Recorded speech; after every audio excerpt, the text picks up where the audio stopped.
દાહોદ ગરબાડા વચ્ચે પસાર થતા નેશનલ હાઈવે ઉપર અવારનવાર અકસ્માતોની ઘટનાઓ બનતી રહે છે, ત્યારે આજે ફરી એકવાર ગરબાડા નજીક સહાડા ગામે બે 4-વ્હીલર ગાડીઓ વચ્ચે અકસ્માત સર્જાયો હોવાની ઘટના સામે આવી છે.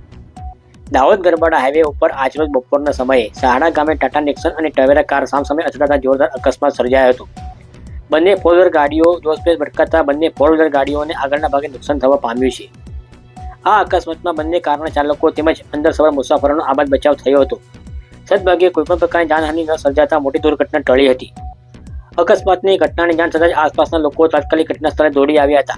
આ અકસ્માતની ઘટનાની ગરબાડા પોલીસને જાણ કરવામાં આવતા પોલીસ ટીમ પણ ઘટના સ્થળે આવી પહોંચી હતી અને અકસ્માત અંગે આગળની કાર્યવાહી હાથ ધરી છે.